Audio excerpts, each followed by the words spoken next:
대림절입니다. 오늘 우리는 대림절, 주님의 나심과 주님의 다시 오심을 기다리는 이 거룩한 시간 앞에 서 있습니다. 이 기다림이 무의미한 기다림이 아니라 주님이 주실 벅찬 희망이 가득한 그 기다림의 절기가 되길 간절히 소원합니다. 신약 성경은 우리가 방금 읽었던 것처럼 족보로 시작합니다. 이 족보는 누가 누구의 아들이고 누가 누구의 아버지고 이런 단순한 사실을 알려주려는 그런 목적을 가진 게 아닙니다. 분명한 목적이 있습니다. 먼저 이 족보에는 4명의 여성들이 기록되어 있습니다. 다말, 라합, 룻, 그리고 우리아의 아내. 예수님의 어머니 마리아까지 포함된다고 하면 5명의 여성들이 나오는 거죠. 여성의 인권이 무시당하던 그 사회에서 이 족보에 여성들의 이름이 기록되었다라고 하는 것은 정말 놀라운 일입니다. 다말은 부당한 대우 속에서 생명을 잇는 자리에 쓰임을 받게 됩니다. 라합은 믿음으로 이스라엘 백성의 한 자리를 차지하게 되었죠. 룻은 이방인이었지만 하나님의 계획 안에서 쓰임을 받게 되었습니다. 이렇게 우리의 약점과 아픔도 하나님께서 사용하시는 거죠. 그걸 이 족보가 일단 보여줍니다. 그리고 우리 예수님, 바로 이들의 서러운 눈물과 살을 애는 고통까지도 부둥켜 안으면서 이 세상에 오셨다. 이걸 이 족보가 보여주고 있는 거지요. 또 이 족보는 이스라엘 역사에서 매우 중요한 시기를 셋으로 나누어서 설명을 하고 있습니다. 여러분 17절을 보면 아브라함부터 다윗까지, 다윗에서부터 바벨론 포로기까지, 바벨론 포로기에서 그리스도까지 14대로 설명을 하고 있습니다. 그런데 자세히 살펴보면요, 빠진 이름들이 있어요. 구약 성경과 대조해 보면 다르다, 이걸 알 수가 있는데요, 일부 조상들의 이름을 일부러 빼서 14대로 만들어 놓았습니다. 여기엔 이유가 있습니다. 14라고 하는 숫자가 완전수인 7을 2번 더한 수이지 않습니까? 그러니 14라고 하는 이 숫자를 완전함의 의미로 사용했을 가능성이 있습니다. 하지만 이 14라고 하는 숫자가 다윗을 가리킨다, 이렇게 볼 수도 있습니다. 유대인들은 숫자 상징이라고 불리는 게마트리아 기법을 사용해서 문서를 작성하곤 했습니다. 이 족보가 그런 게 아닐까 생각하고 접근하는 것이죠. 게마트리아는 히브리어 알파벳에 숫자를 부여하는 겁니다. 쉽게 말해 여러분 영어 알파벳을 생각해 보면 A에는 1, B에는 2, C에는 3 이렇게 숫자를 부여하는 거죠. 그래서 다윗이라고 하는 이름을 히브리 알파벳으로 쓰면 여러분이 보시는 것처럼 이런 알파벳이고요, 이 알파벳의 숫자만큼 숫자를 더하면 4 더하기 6 더하기 4는 14가 되는 것이죠.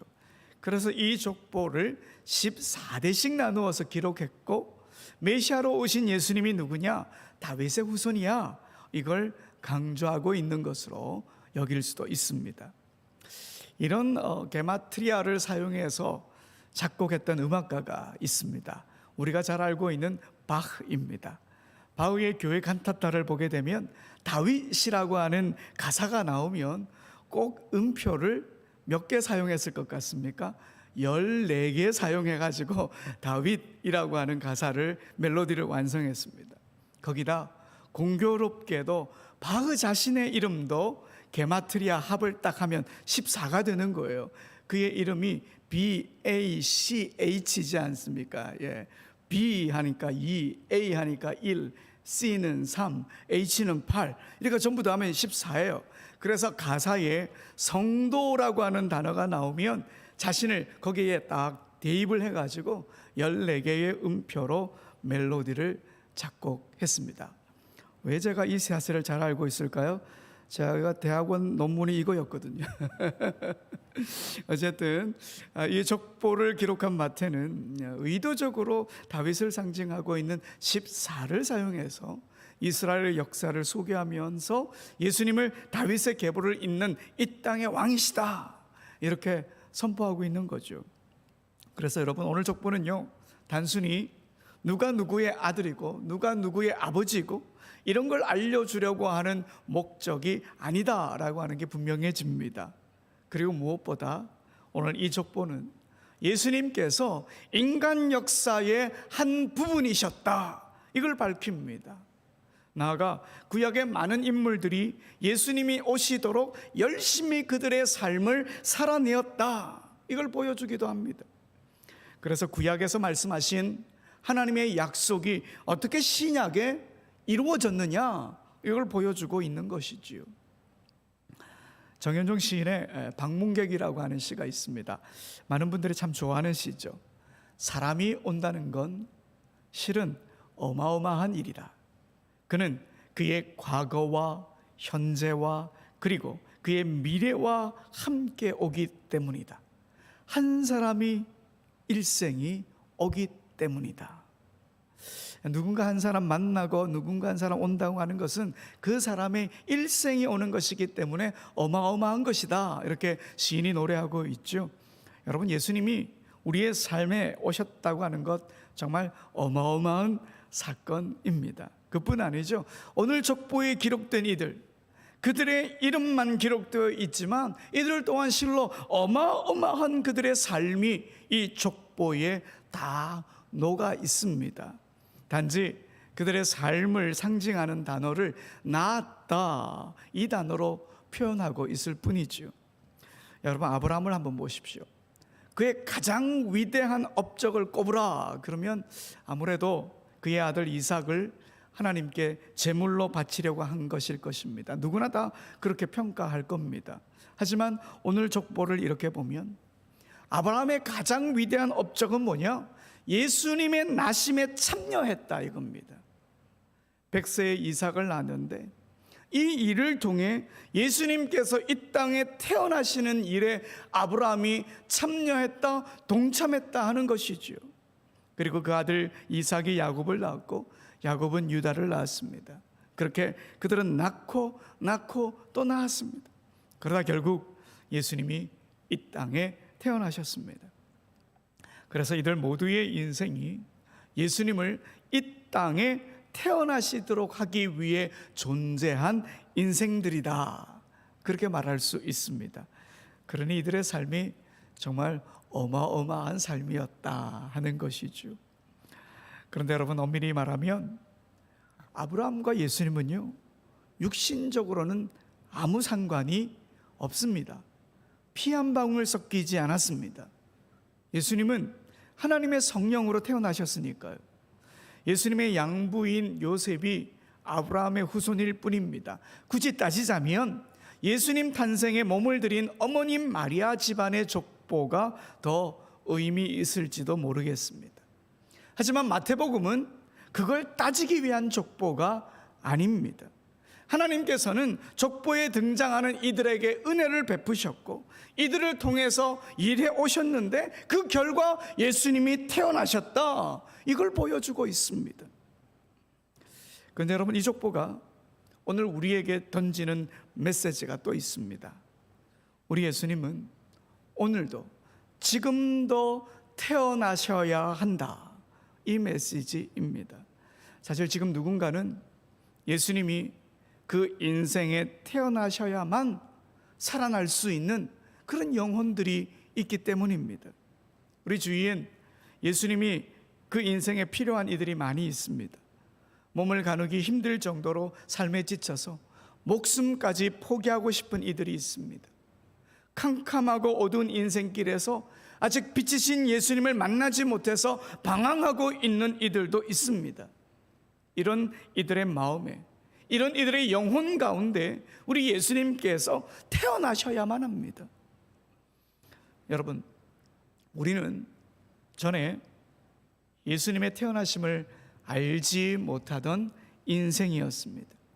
하지만 오늘 족보에 기록된 수많은 신앙의 선배들 덕분에, 그리고 117년의 긴 역사 속에서 예수님의 태어나심을 증거하신 대지의 수많은 신앙의 선조들 덕분에 우리 영혼에 예수님이 태어나심이 전해졌고, 그 덕분에 우리가 지금 이 자리에 앉아 예배드리며 이제 주님 안에서 참 기쁨을 누리게 되었습니다.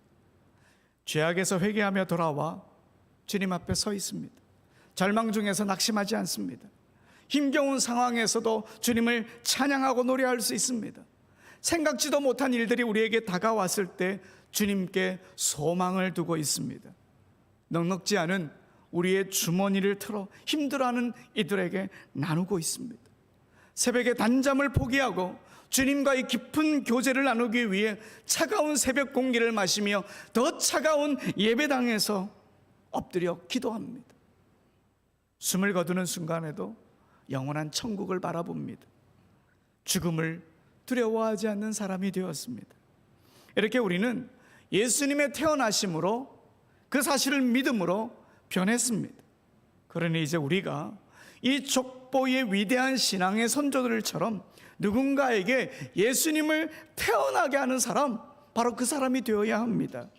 예수님을 알지 못하는 인생에게 우리가 예수님을 태어나게 해야 한다는 것이지요. 예수님을 태어나게 하는 삶이란 한마디로 주님을 메시아로 전하는 삶입니다. 주님의 마음으로 이웃을 사랑하고 누군가를 용서하고 믿음으로 살아가는 우리 일상의 행동 속에서 예수님을 증거하는 것, 그게 바로 예수님을 누군가에게 태어나게 하는 것입니다. 족보에 기록된 신앙의 선조들처럼 이 일을 위해 우리가 부름을 받았습니다. 우리도 힘을 다해 이 땅에 예수님의 나심을 삶으로 드러내야 합니다. 우리가 예수님의 사랑과 평안, 그리고 생명을 드러내는 삶, 예수님의 오심을 새롭게 변화된 삶으로 드러내는 것, 여러분, 이런 삶을 우리가 드러내면 이게 바로 예수님의 태어나심을 전하는 삶이 되는 것입니다. 그러나 여러분, 어떤 힘든 일이 있어도, 어떤 어려움이 찾아와도 예수님을 태어나게 하는 일 포기해서는 안 됩니다. 오늘 본문을 보면 낳고 나와서 예수님께까지 이르는 일, 역경 중에도 계속되었다, 중단되지 않았다, 이걸 보여줍니다. 여러분, 오늘 본문 12절 13절 함께 읽어봅시다. 시작. 바벨론으로 사로잡혀간 후에 여고냐는 스알디엘을 낳고, 스알디엘은 수룹바벨을 낳고, 수룹바벨은 아비웃을 낳고, 아비웃은 엘리야김을 낳고, 엘리야김은 아소르를 낳고. 자, 신앙의 선조들이 지금 어디에 있다고 그럽니까? 바벨론 포로에 있다고 그럽니다. 그런데 그 바벨론 포로에서도 예수님을 태어나게 하는 낳고 하는 일을 중단하지 않았습니다. 유다가 멸망하고 바벨론의 포로로 끌려가서 그 어려움 속에서도, 포로로 잡혀간 삶 속에서도, 그 죽음 같은 시간 속에서도, 겨울같이 차가운 그 땅에서도 그 일을 계속했습니다. 중단하지 않았습니다. 사실 우리도 예수님을 낳는 삶을 살다 보면 힘든 일과 마주할 때가 있죠. 세상 사람들 눈에 우리 인생이 그다지 영향력 있어 보이지도 않고 패배자처럼 보일 때가 있으니까요. 또 우리가 힘이 모자라서 어려움을 겪기도 하고 넘어질 때도 있으니까요. 하지만 우리의 작은 몸짓이 예수님의 태어나심과 연결되어 있다, 이 사실을 기억해야 합니다. 더 힘껏 이 땅에 메시아로 오신 주님의 나심을 증거해야 합니다. 우리 하나님도 지금 포기하지 않고 이 일을 계속하고 있으니까요, 우리도 이 일을 계속해야만 합니다. 여러분, 이 성탄의 계절에 예수님을 태어나게 하신 일이 우리 삶 가운데 계속되기를 소망합니다. 물론 우리가 더 이상 마태복음의 족보에는 오르지 않겠지요. 하지만 주님이 우리의 삶을 기억하십니다. 그리고 우리의 이름이 하늘 생명책에 기록해 두고 있습니다. 그리고 우리의 삶을 통해 누군가의 마음에 예수님이 태어나는 역사가 이어질 것입니다. 그러니 우리도 실로 어마어마한 일을 지금 감당하고 있는 것입니다. 이 성탄의 계절에 예수님을 태어나게 하는 자로 살아갑시다.